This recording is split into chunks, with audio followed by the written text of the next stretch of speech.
The PhD, Booger Eatin Schmuck, M. Scott Veach, elbow deep, May 2021. Listen to my whole sentence. If you're on a sphere, then you change your latitude, you also change your rate of rotation. Well, that's what your pseudoscience priests tell you, and you mindlessly parrot. But the Earth is demonstrably flat and not rotating. It's also a non sequitur fallacy.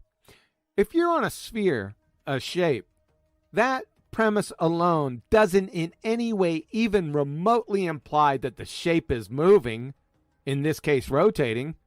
Shapes are not motions, crayon muncher. So you're changing your rate of rotation if you're on a sphere when you change latitude. It's a standard for rate of rotation. Are you high right now? Either that or he should be. See the previous response in toto. It's another non sequitur fallacy. Even if it was rotating, how in the world is the rate of rotation a stand-in for the rate of rotation, whether you're changing your latitudes or not, booger eater? But then you check to see, does the rate of rotation affect the precession as predicted? His question slowed down for comprehension. As we're all aware, the booger eater's mouth is about 5 minutes ahead of the caper-sized piece of horse shit between his ears. The question: does the rate of rotation affect precession as predicted?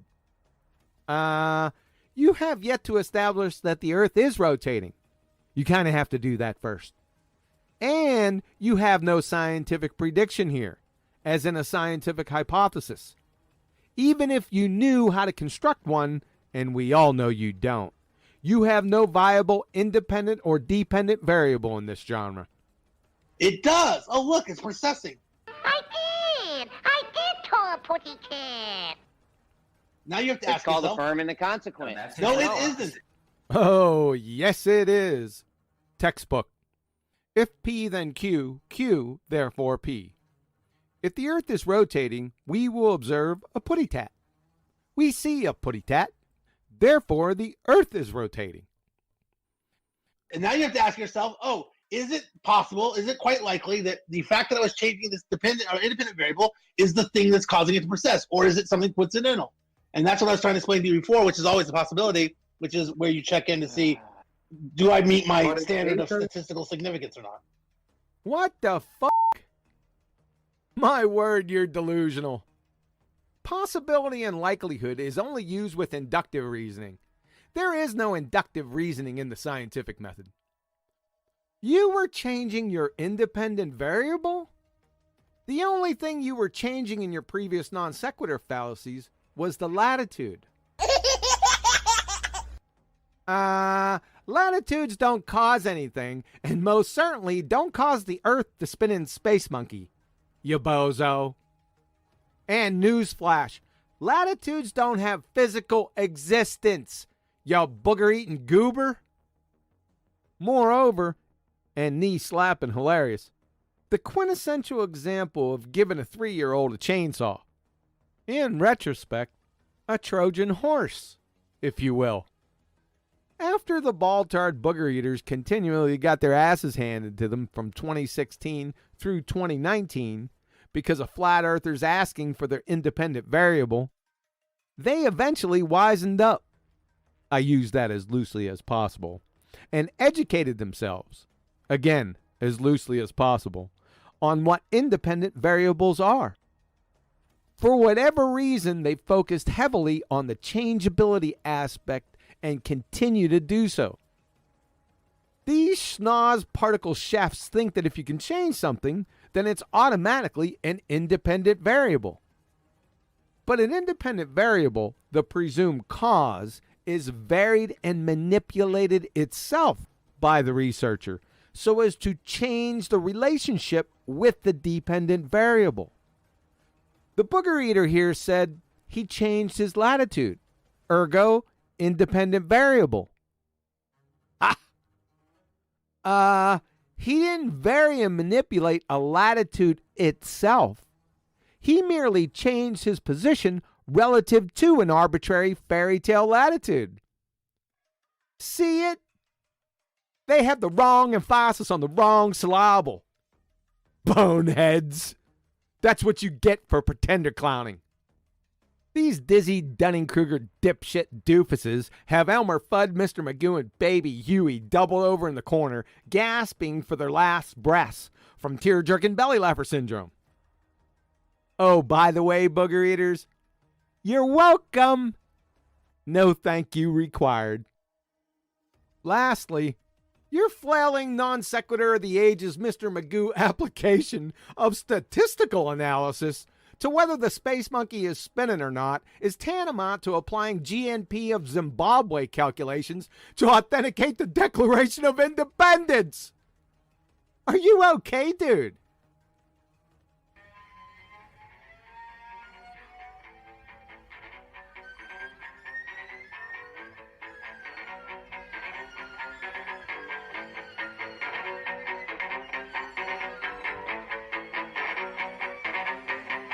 Ow!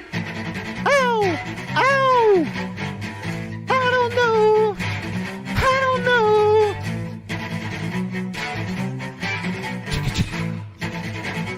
Jamal, get on it!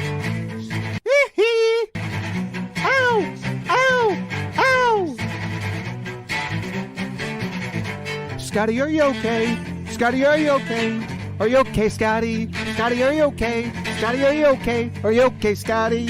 Scottie, are you okay? Scottie, are you okay? Are you okay, Scottie? Scottie, are you okay? Are you okay, Scottie? Tell us that you're okay, that you're okay, that you're okay, Scottie. There's a sign in the window that instructs you to Booger, Eatin, Schmuck, Scottie. Well, we had to clear up the difference between engineering and science. There was no science in engineering at all. Oh, yeah. What is your definition of science? I just told you how there is, Kimo. Wrong. From Boston University, College of Engineering, 2010 fall issue of the Engineer. Title of the paper: Engineering is not science. Duh. From Professor Henry Petrosky, Professor of Engineering and History at Duke University. Title of the paper: Engineering is not science, and confusing the two keeps us from solving the problems of the world. Ladies and gentlemen of the jury, the PhD Booger Eatin Schmuck here and his ilk keeps us from solving the problems of the world. What they're essentially saying is, you say you're doing science, but you're doing something that doesn't actually test hypotheses. What the hell did you just say? Anytime you're using something that is going to help you test hypotheses.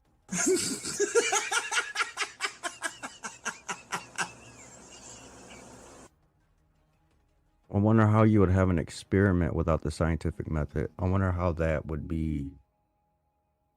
Well, let me ask you a question. Do you think of the scientific method as requiring stuff like observing natural phenomena?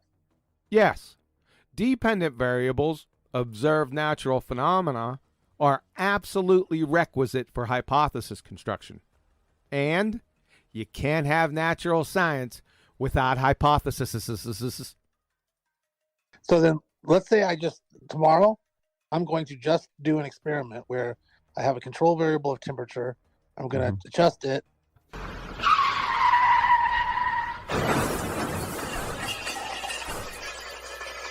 OMG from a Booger Eatin PhD. Doofus, you don't change or alter control variables because control variables are always held constant. That's what makes them controls. You dumbass. Next block of instruction: how to look through a window while standing. And I'm going to see how it affects the salinity of my compound. And I'm going to record all the results. And I'm going to do this experiment. I've done an experiment there, but I'm not really part of any kind of overarching method. I just did an experiment by itself, in and of itself, without observing a phenomenon. I didn't even really have a hypothesis. Ay, caramba! So you conducted a scientific experiment without a hypothesis? How can you do that when experiments are hypothesis tests? From pennstate.edu, the scientist applies his or her present knowledge to predict the effect of the independent variable on the dependent variable. The prediction is a statement of the expected results of the experiment based on the hypothesis.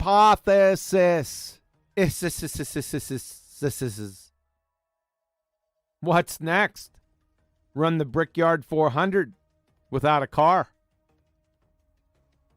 Curvature, in and of itself, is a constant elevation.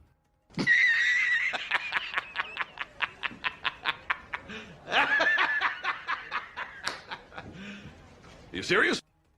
Shockingly, he is. Scottie. Did you pick the wrong week to stop sniffing glue? A constant elevation is having no part higher than the other. That's the definition of level, flat, and horizontal, not curvature. From dictionary.com, level, having no part higher than another, having a flat or even surface.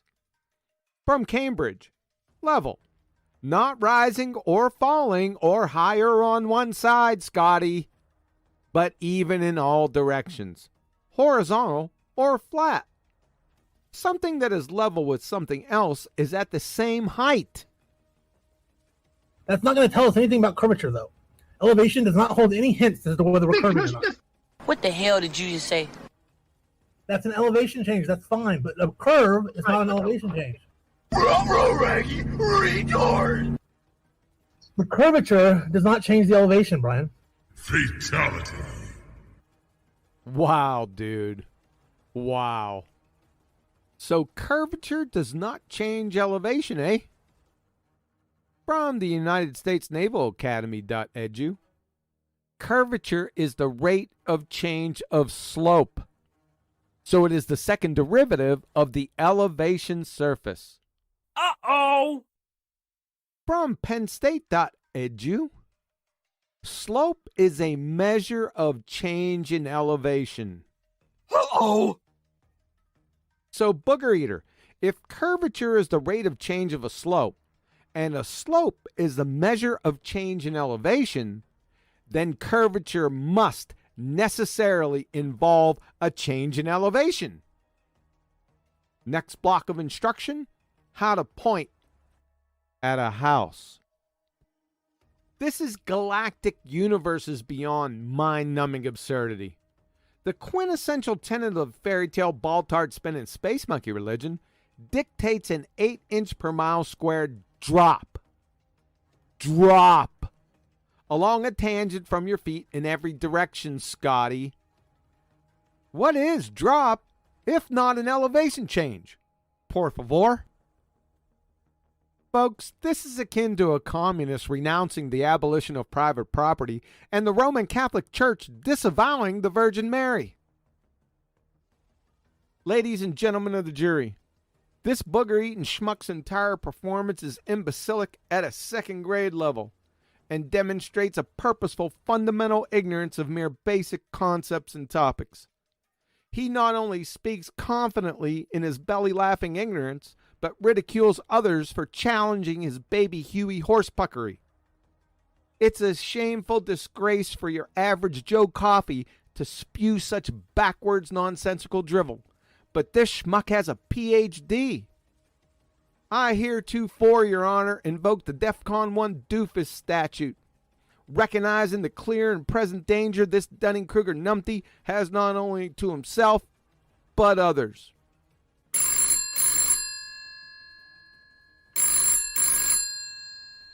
Put a cork in it, Your Eminency. Yep, got it. Your Worshipfulness. That was society on the line. They want an emergency restraining order against this booger eater. No less than 1,000 light years. Your splendiferousness. I move to strike jury deliberation, have them retired to their respective residences with the court's deepest apologies and a counseling voucher for tear-jerking belly laugher syndrome. An immediate subpoena issued from the bench with an attached indictment for Captain Kangaroo U, mail order diploma section, where this numpty clearly obtained his degree from. The PhD booger eater here straitjacketed, shackled, horse and elephant tranquilized, without cessation, in place with a 24-hour sword-drawn guard while we await Mr. Green Jeans, Mr. Bunny Rabbit, and Mr. Moose Stamp Lickers to give account. Turn out the lights, the party's over. They say that all good things must end. Call it a night. The party's over. Hey!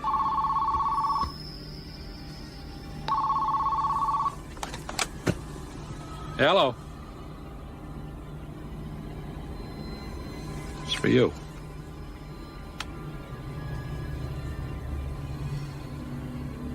Yeah? You've just been erased.